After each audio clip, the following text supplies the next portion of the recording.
Okay, we will wait for the attendees. Okay. And let's go back on Facebook.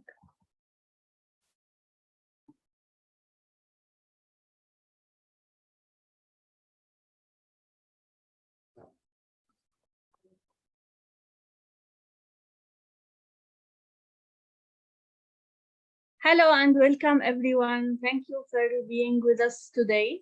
We are very happy to have all of you with us in this wonderful morning. We have all came together here over one shared idea, which is the love of science. We are happy to welcome our amazing guest, Maria Alejandra Sirera. Maria is the first woman president of Biotechnology Commission in Guatemala. She's a chemical biologist with a postgraduate in molecular biology and genetics with an MBA in biotechnology, and currently she's studying her second master degree in biophysics and quantitative biotechnology.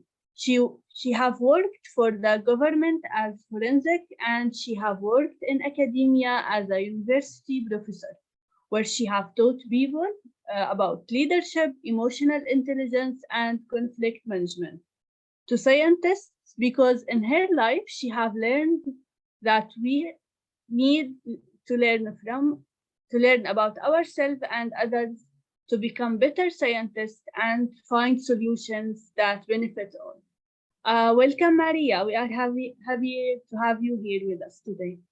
The mic is yours. Thank you very much, and thank you for the presentation. Hello, everyone. As they already read, I'm going to present a talk about how to be a leader. And to do that, I will share my screen. Just give me a moment, and that's it.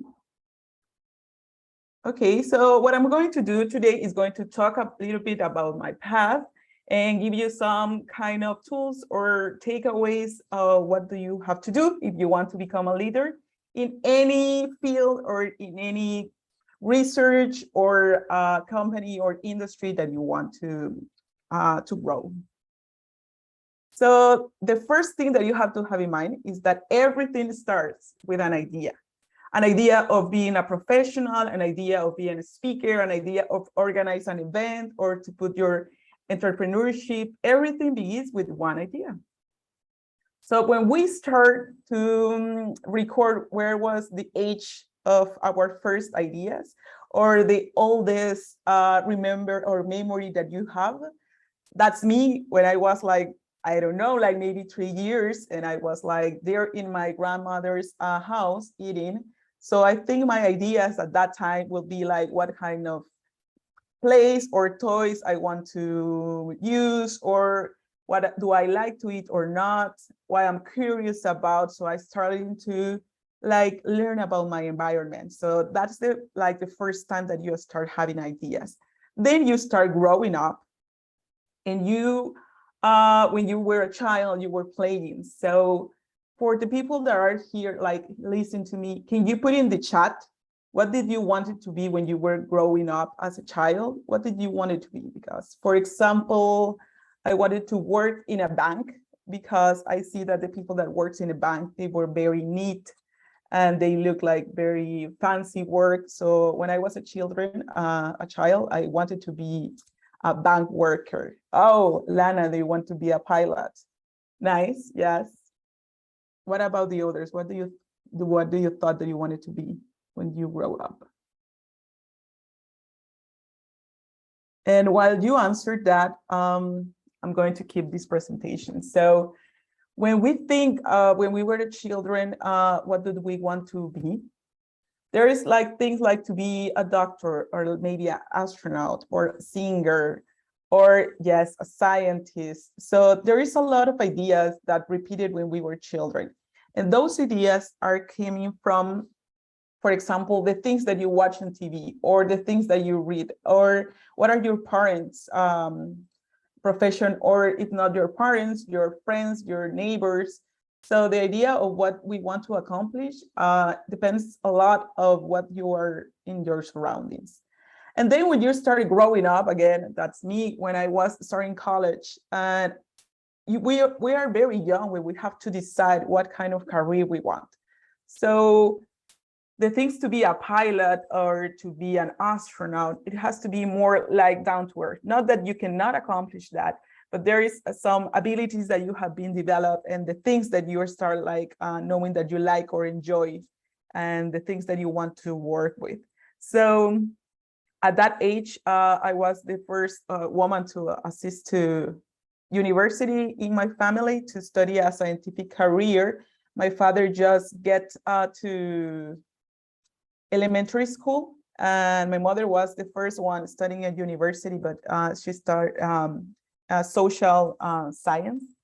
But it was very complicated to start like looking what kind of career, because I have to think about if I have to work or not, or in that case, in that moment, only my mother was working. So it was a lot of challenges when I was very young and start to deciding to my career. Another things that I want you to have in mind is that when we decide careers, it's very different from when we were children. Why? Because did you know that there are more like 12,000 different titles of profession that you could choose? But we didn't know at the time that we have to decide, because again, it's because of our surroundings, is what our parents advise us to what to study, or do you read in internet, or do you watch a video or a show, or you read a book. So all surroundings, again, is the things that are very demanding or very the guide of what we want to do. So we are what we see, and we are products of our surroundings. And this is very important. Why? Because we need to understand what kind of surroundings do we have, how diverse is our network, if it's that important in our decisions. So to know what kind of diversity do we have in our network, we are going to do a very small activity. I just want you to have in your mind the list of 10 people that are more close to you. You have to think about the gender, the age, the nationality, just 10 people, the closest that you have. It can be family, it can be friends, it can be colleagues, but the people that you trust the most. So for this activity, I'm going to show you my results so you know how to present it when you do it by yourself. So for example, I have my 10 closest friends, and I want you to see, like, for example, the age and the gender and the nationality. I am 35 years old, so the gap between the oldest and the youngest are very small. Nationalities, I have people from my country. I'm from Guatemala, from Latin America, from Europe. But I don't have too much diversity in age. What is the problem with this? So if your results look as mine, like you have same nationalities, same age, same gender, we are going to be in this blue bubble. What do they mean? It's like you always get very close to people that think like you, or maybe have the same music taste, or you study the same career, or you live in the same neighborhood, or you share something in common. And that's not bad. It's like there's different colors of blue, and because you have too much in common, you are very close. But the thing is that right now in these times, for example, in this bubble that it's called the bubble filter, it's get more pronounced for social media. So for example, you know that what you watch on TikTok, Instagram, Facebook, Twitter is the things that you already, or the algorithm know that you already like or you love. So the thing about to be with the same people of my same age, of my same nationality, or my same gender, or my same career, or my same ideas, is that you never get different ideas or different point of view. So you are using, for example, in this image, different colors of ideas.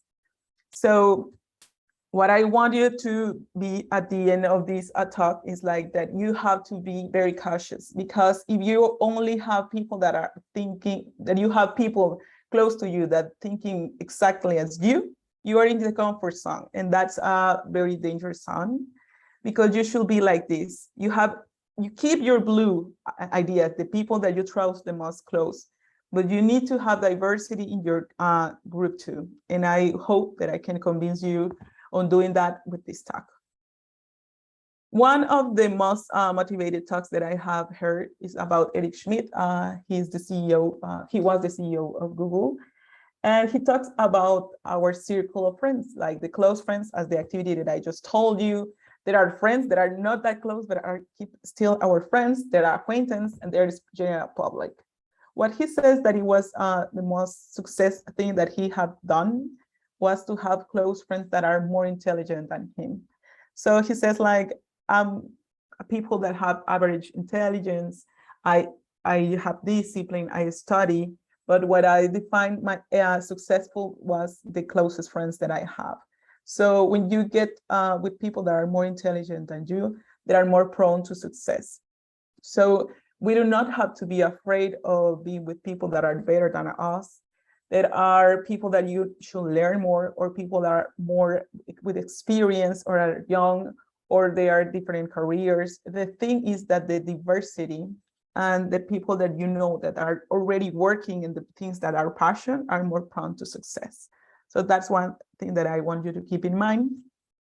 And then if you're still in the place that we have very similar ideas with our close friends, don't worry about it.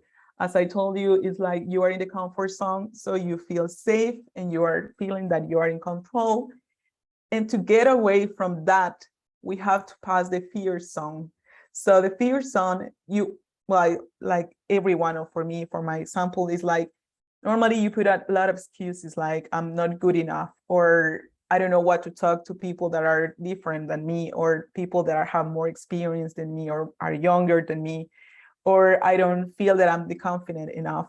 So this fear zone is very important to cross it, because after the fear zone, there is the learning zone. So there you will deal with challenge and progress and problems, you acquire new skills. So your comfort zone that start very small will grow. When you will be confident with the challenge that you already face, your comfort zone grows. So you start living your dreams, you find your purpose, you set new goals, and you conquer your objectives. So if you are here, everyone are here in the different steps of our lives, or different stages of our life, we need to move on. So I'm going to start talking about how. So after finished college, as I told you, I was the first woman president in my family. And one amazing thing about Guatemala, that it's my country, is that there are more girls studying science than guys or males. And that's very different from all over the world, because normally around the globe, there are more guys studying science. Guatemala is the exception, and it's a very good exception. And that's why in my picture, there is a lot of girls there.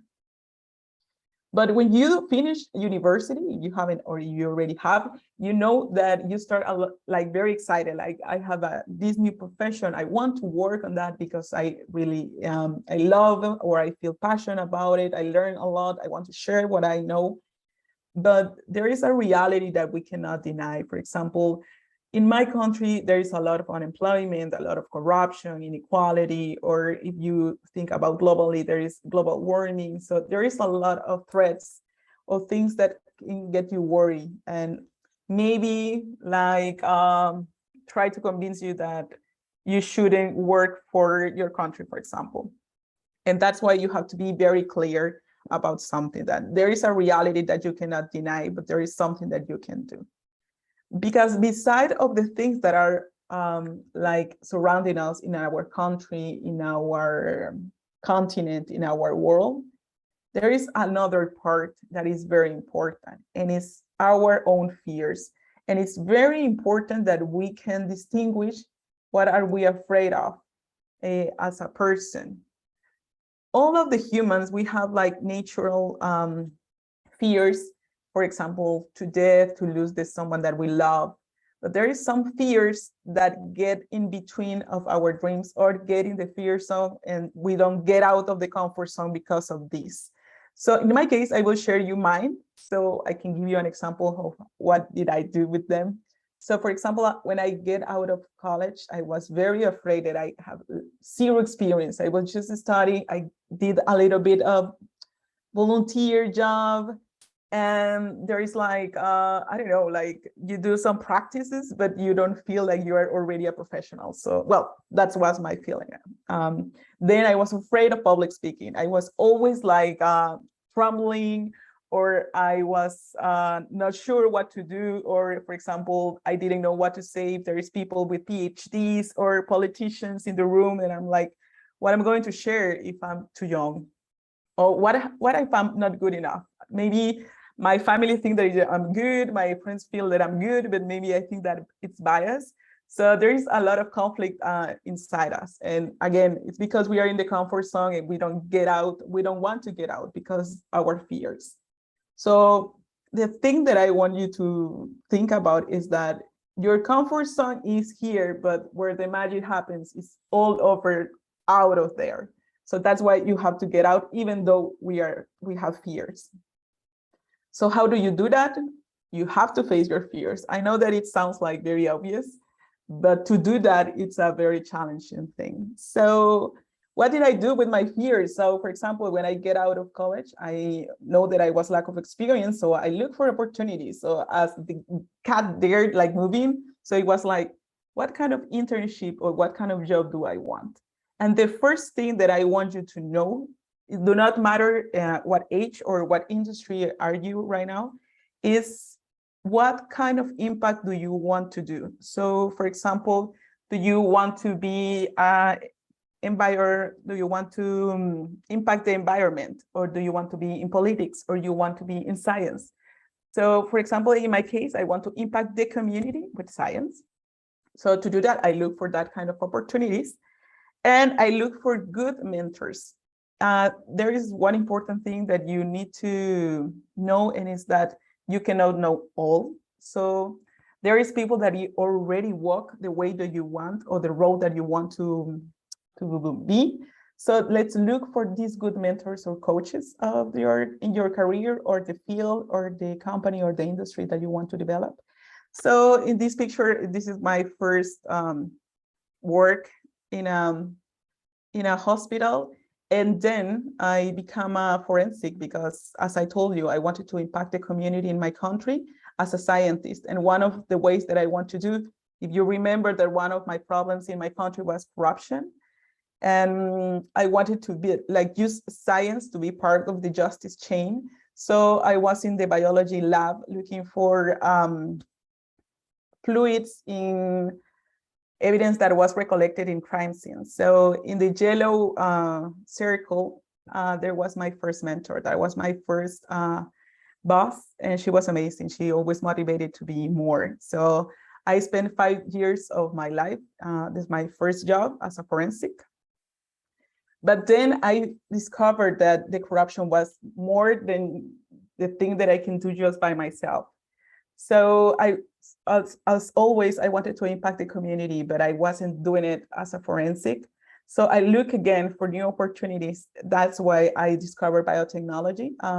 Biotechnology wasn't an option in my public university. I couldn't study in a private one. And I needed a specialization, but in Guatemala, there are not a specialization in biotechnology. So I have to look for new opportunities, and it has to be abroad, because I couldn't study in my country. So I have to let go my job, my stability, my family, my apartment, and look for a specialization, because my idea or my dream of impact the community was stronger, and it was stronger than my fears. So I started looking opportunities again. And this is just a parenthesis, but it's very important on how you look opportunities. In my case, in Guatemala, we talk in Spanish. So if you look in any internet page or Explorer, if you look it in your language, you will have an amount of results. If you look in like half your language, half English, you have more results. But the thing is, if you look at the opportunities in English, you will have a lot more results. Why? It's because until now, in my case in science, the language of science is English. So one other fears maybe that you have is that your language or your native language is not English. So you maybe says like, my accent is not good. I will not be good enough to write my projects or my homework or to understand the professor or the new job that I want to apply. But don't let that the fears stop you. You have to study the language where you want to study and try to look opportunities not in your native language only, but in other language too. So in this case, I look for a master in biotechnology. I get accepted in a master's, but that's the other thing. It's like if I have to let go my job and my family cannot afford me to study abroad, what can I do? Do I have to look a scholarship or a grant or a loan? There is different things that you can do to accomplish that kind of dream. This is another talk. So if you want me to talk about this or what kind of opportunities do you have to study abroad, I will happy to help. But in my case, I look for a scholarship because I wanted to someone pay for my studies. In that case, I find a scholarship in Spain. So at the age of 30, because before that, I didn't know what to specialize with. I studied my master degree, but it was an MBA. So I learned how to direct biotechnology companies there. And the things about it is that I get out of my comfort zone of my country, of the same ideas, of the same friends. And that's where the magic happens. And how it happens, well, my surprise was that my MBA was not only with scientists, and I was always working with scientists before. So I was working with lawyers, with translators, with people that works in international relations or commercial engineers, and also for sure, biotechnologists, pharmaceutical biologists. But in that moment, like for example, my thesis has to be with a multidisciplinary team. I couldn't do my thesis of biotechnology only with scientists because they say like, if I want to impact the community, I need lawyers to look for patents, for example, or for people from communication that share my idea, or people that have international relations skills, like to create a multidisciplinary team with different countries and different cultures. So there was a huge impact in my mind that I understand that multidisciplinary teams are working and better, they are more intelligent and more success. So besides the careers, as I told you at the beginning of my blue bubble, it was different countries that I was working with. I was working with people from Spain, Costa Rica, Colombia, China, Mexico, Morocco, Brazil, and that's different cultures too. So one idea or one problem, we find different solutions with different point of view. So it was very rich. So then after my first master's degree, I returned to Guatemala full of ideas of what I wanted to accomplish in my country. And then I said, well, I have to create a curriculum for scientists to learn about management and to work in a multidisciplinary team, not only with scientists, but with people with different professions. I want to participate in politics because the only way that you can make changes is to be a decision maker. So we need to do that. And at that time, I was 30 years old, but I was thinking about it. Keep having this international exchange because it gives me new ideas, different colors of ideas. I want to work in women in health because I'm a chemical biologist. So I work in laboratories to do diagnostics, but I wanted to help women back in my country. I want to create these multidisciplinary spaces, and I want to help others to accomplish their dreams. So that's the idea that I came back after my master's, and then I start working on them. So for example, do you remember one of my fears was lack of experience, and I get good mentors. Then I was public speaking. In my master's, I was like studying public speaking. So they teach me how to overcome my fear of talking. If I haven't done that, I couldn't be here. I'm here in the MIT giving a talk to PhD and politicians and people that are more experienced than me about how to overcome the challenge of biotechnology in developing countries. And there I met this doctor, it's Tom Peters, he's from Belgium, and he's working with communities in Latin America. So we start working together in different projects. Then here, this is in the same conference at the MIT. There are more than 300 people. I'm there in the red circle. But the thing here is that there is people from different countries, different continents around the world. There are people from Bangladesh, Sri Lanka, India, Greece, Latin America, Nigeria. Like there is a lot of people there. So imagine how many different ideas I get to get with. And for example, there is a lot of people that are facing the same problems that I was facing, like corruption, inequality, global warming, how to talk about science, how to be in politics, how to develop and work with students, how to be a leader. Everyone was facing the same problems that I am. And most of them, or a lot of them, already overcome those challenges, so I can learn about them. So in that case, you get together normally with people that are more similar than you. So this is the group of Latin American guys, and I meet Daniel Dominguez, and he motivated me to apply to do different competitions around the world. So in that case, after that, that's in Boston, I compete in Cambridge, and then by the 2021, I was working with people from Bangladesh, Nigeria, from Switzerland and United States to how to create new leaders around the world. So this is for you too. If you're listening, you can apply to a fellowship and how to be a leader and to impact your community. Every single year with this BioSummit, you can Google it, and it's BioSummit. They always choose like 36 people every year. This is completely free. And we teach how you empower your ideas and how to create a community, how to create new leaders. See, yes, BioSummit, yes, as you put it there, Luana. And then after that, that's my international experience. Then I become a university professor. I developed it. Right now I'm teaching how to manage people, how to develop your emotional intelligence, how to know your fears, how to know your personality, to develop your own kind of leader. Because what is doing a good leader is that you know what kind of leader do you have to be in different situations. So it's not the same thing to be a leader when there is an emergency. For example, there is an accident in your building, or there is a fire in your building. There's not the same leadership as you are creating a new way to resolve or a conflict or a problem. So maybe when there is a danger, you have to be more like autocratic. But when you want to find a solution, you have to be more democratic and hear your team. So I teach that at university. And then, as I told you, I want to be in politics. So one of the ways was to work with the commission, Biotechnology Commission in Guatemala. And in that case, I was the first woman president, the youngest one. They were very good mentors. They trust me that I can do the job, and I grab the opportunity. As I say, I get out of my comfort zone.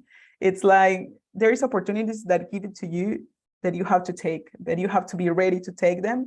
So in that case, I was the first woman president. I'm there with the India ambassador back in Guatemala, that we were working about working together as countries like Guatemala and India, and how to do exchange with students.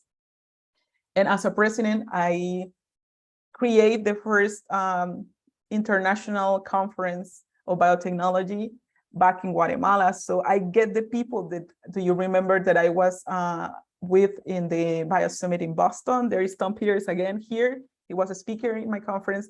There is Helman Pramod. He's from Bangladesh, and he gives a talk too there. So the people that I met in the conference that I was participating, I get to have them in Guatemala as a president, because I know that democratized science is very important. There are people that are already working in problems that are very similar as Latin America, even though they are not in Latin America, but they are already working with that. So I was starting to connect the people around the world with Guatemala. And then I start working in new ideas. So these are the things that I already done or accomplished with the ideas that I came. So I become a professor. Then for example, I have become, in my politics participation, I was the first woman president. I keep applying to competition and conference. About women in health, I work in WBSD as a Guatemala chapter. and health of women. Then I connect students and professionals between university, and I keep coaching, mentoring, and public speaking. So for example, I help students. So if you are students and you want to do some competition, of course, I'm in the biotechnology field. So for example, I have been coach of biodesign challenge. So they create new biomaterials, for example, or in Women in Health, I have been in John Hopkins competition, like supporting students to apply there, or iGEM competition with synthetic biology. I have been coach for students there too. So there is a lot of things that you can do. And I will answer you that, Martha, in a moment. So what I want you to see with this presentation is that all ideas grow out of other ideas. So there's not like one origin, like you just meet people, you just read, you just have experience, and you start creating ideas that you can apply in your field, in your country, or in the company that you're working with. So of course, there has to be new ideas. I already accomplished those, so I started creating more. So I want to democratize science. I want to promote bioeconomy. I want to keep studying abroad. I want to open new spaces. I want to create community labs and how to help others again.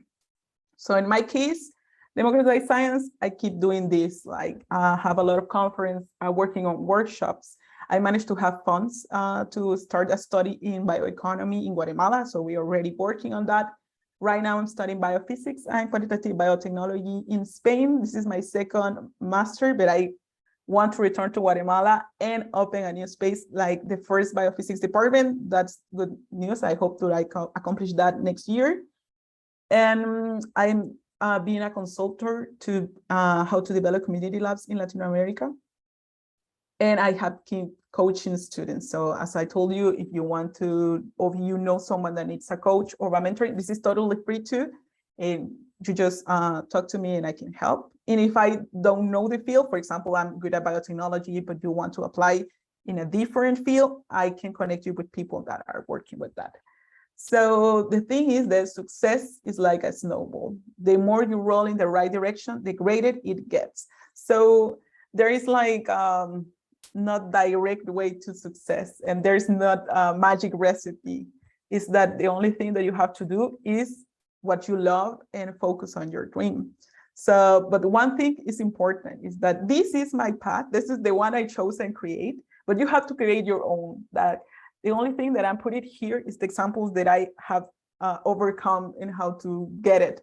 But you have to know what are your strong points. What are the things that the people that are surround you needs? So you need to create your own path. So to do that, I will give you these takeaways that are very short and very easy to remember. So first, and I hope that you get it by now, is that you get out of your comfort zone. Remember, right now we are here. If you are not here and you're already out of your comfort zone, I'm very proud of you. So keep doing that. That's good. But if you don't, please try to make this circle disappear. Try to get in contact with different ideas, with different gender, with different nationalities, with different cultures, with different religions, with different political thinking, because that's the way that you are going to success in life. Work in multidisciplinary teams. This is just a circle. Of course, it's scientists, but this is applying to any other fields. But if you are studying, for example, a clinical or medical science, try to think about that they need physics and space, they need engineer, they need computational knowing. If you are working with chemistry, you just don't have to just working with chemists. You have to work with people in basic life science, in physical space, and engineers. So there is a lot of branches that you can work with. So even though you're in academia or you're doing a research project, do not just do the group with your own or the same careers that you're studying. So for example, if you want to develop a new pharmaceutical, you don't just have to work with pharmaceutical, because there's different stages to do that.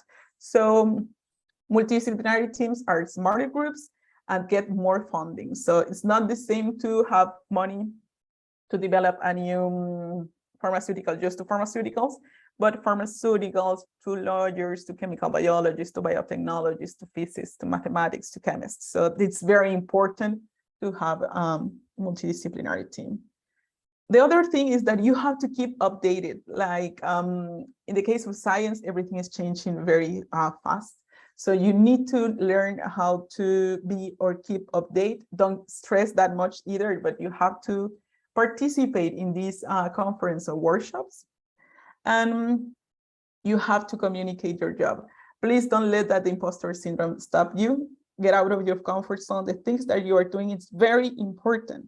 So as I told you, when I give the talk at MIT, I didn't talk about a very fancy thesis work or my PhD. I don't have a PhD.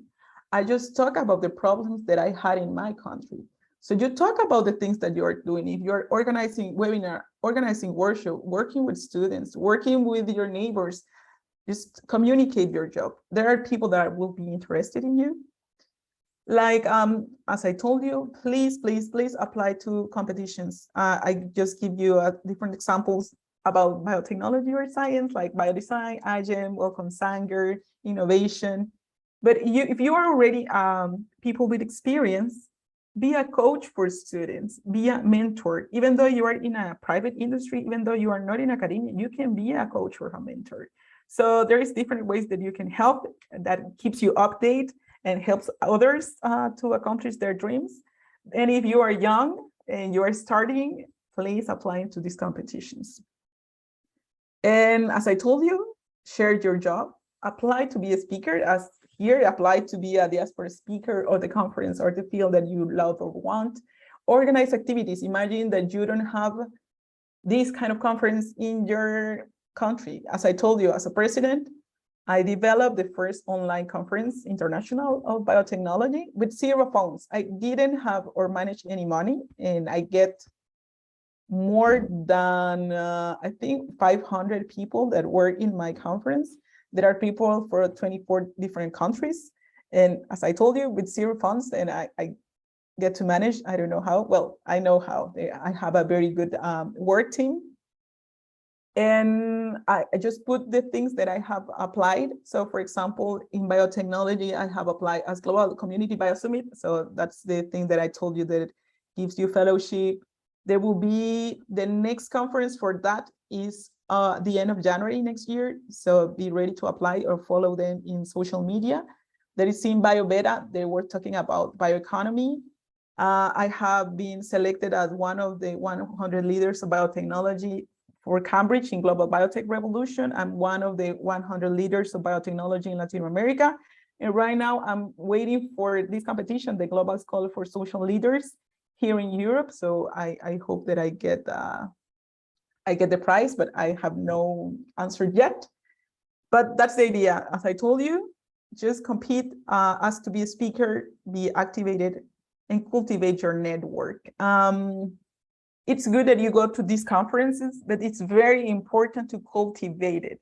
So for example, as I told you, I met people from around the world, but then I get in touch with them to be a speaker in my conference. Then I get in touch with them when they are doing amazing stuff. So, or they are winning prizes of competition, or they are opening their companies. I like give in contact, encourage them, and be there for them. And one thing that I want you to have in mind is that there is a 6 degrees of separation. For example, this is just an example, but there is just yours from 6 people to talk to Elon Musk. What this study is about is, like in this picture, they do a study of Kevin Bacon, that is an actor. But there is a way that you can connect to everyone in the world, like everyone. So if you admire someone, if you admire an artist, a scientist, a Nobel Prize, you are just 6 people away.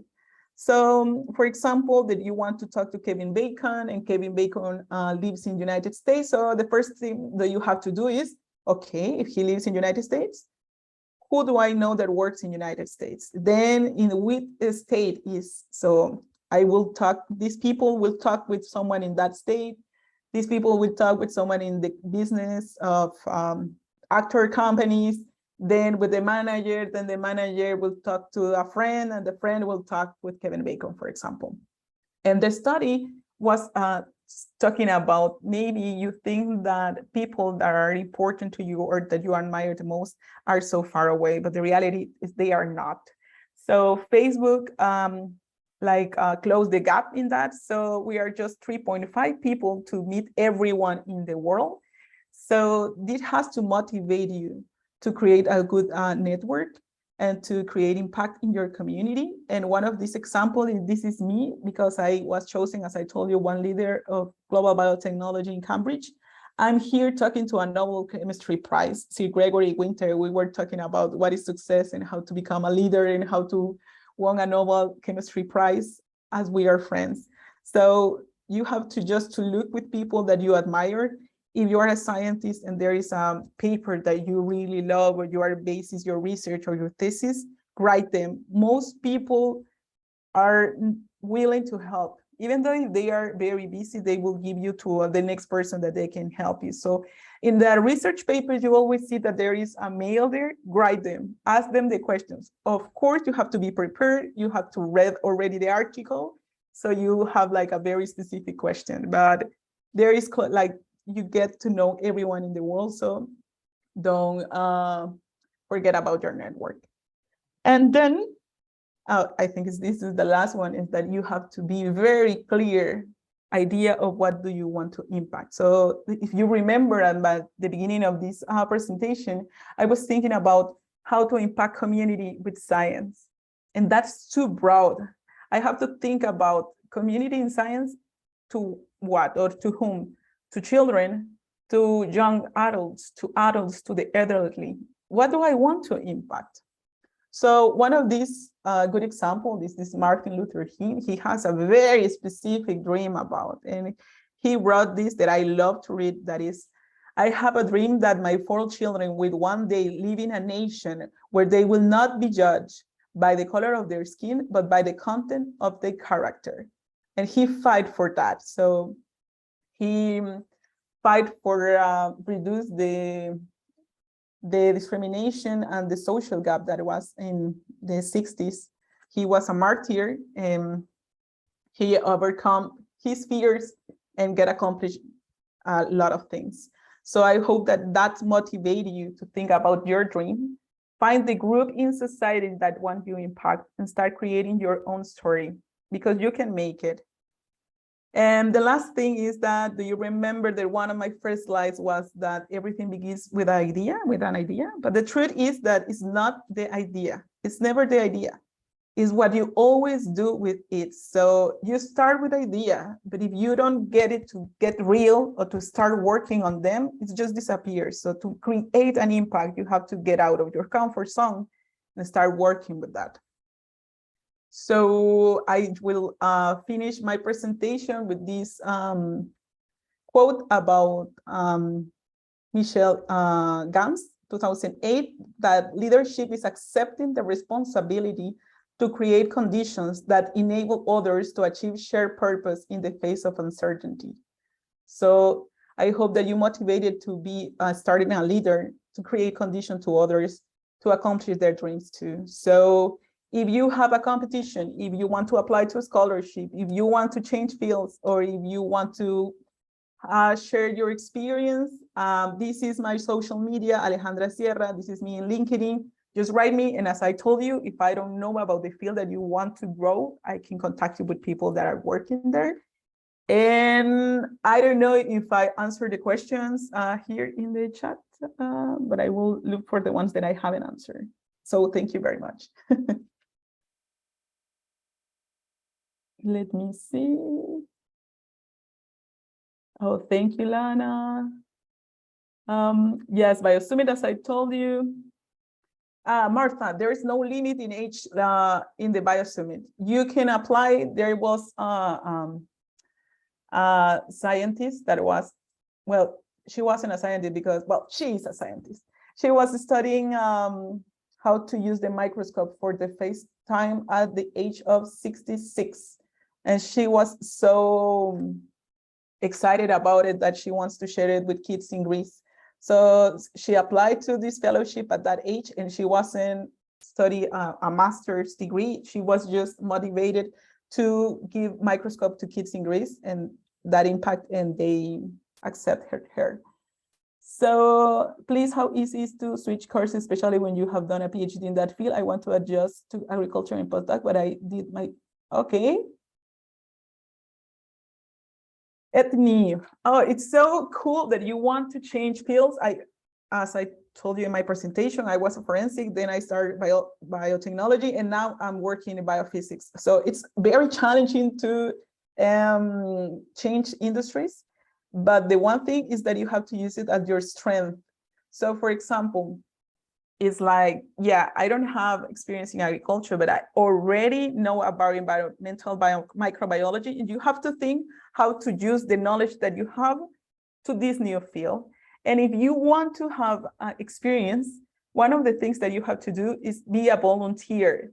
It can be a volunteer. I know that we need a job to exist in this life, but for example, you can be a volunteer like half-time to do in agricultural stuff, or you can create a webinar, or you can, how do you say, have a mentor in agricultural. You have to apply for a internship. There is internship like for 3 months, for example, to be in agricultural lab if you want to do it. But normally, for example, when you start your PhD, you didn't have that much experience in that field. So when you are in your postdoc, you have to say that my strengths are in the lab. So this postdoc that I want to do in the agricultural maybe will be, for example, I'm just giving an example of microbiome in the soil. So I already have these knowledges, and I want to impact this agricultural area using the studies of microbiology. So you have to get together the topic, and you will accomplish that. If we can look the program, and I can teach you how to say the keywords that are in the program, how to sell yourself, not lying, but the thing is that you have to say how the strength that you already have in the previous experience can apply to this new one. And thank you very much. And I don't know. And I don't know if I have other questions that I haven't answered, or you have more questions. I would be happy to answer. There is a question in the Q&A. Okay, thank you. Okay, in the Q&A, it says, how did you attract people to actually attend fully the conference? Okay, when you are working, if you are doing, for example, a conference, a webinar, a workshop, a talk, anything, you have to base your things in marketing. The marketing is very important. I know that if you're a scientist, it's very complex to understand how to marketing works, because we don't study that at university. But the thing is that you need to understand what are the communities that you want to impact. So for example, if I want to impact biotechnology in young adults, the people that are in college, I need to get in contact with them. Or imagine I want to get impact in people in rural communities. I get to find the people that are the leaders in that rural communities, or foundations that are already working with that rural communities.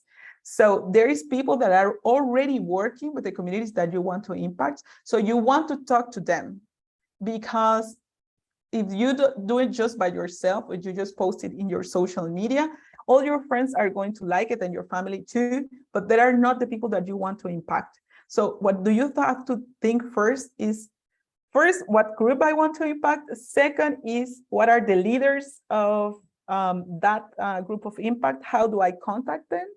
And what motivates them? So, or what things they use more? So if you want to impact the elderly, for example, you are worried about elderly health. So you need to understand, maybe the elderly are not using social media. So that's not the way that you get contact if you want them to attend. If they are young adults or centennials, they are going to use social media, but what kind of social media do centennials are working or using right now? Are they using more TikTok than Facebook, for example? Oh, there are adults that are more Facebook than TikTok. So there is a lot of things that you have to understand. So that's why it's very important to work in multidisciplinary teams and have someone that already know about marketing and communicate science and engage people and have more clients or more people interested. And there are not more easy way that to find other people that are passionate about the same topic and create a team. And you will get more impact if you have this multidisciplinary team. So I hope I can answer your question. And I don't know if you have other questions.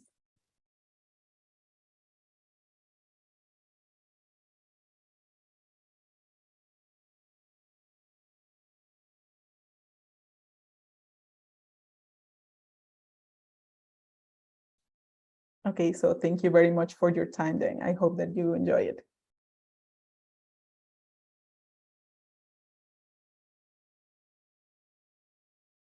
Thank you, Alejandra. That was very inspiring. Thank you, everyone, for attending. And see you in the next session. See you.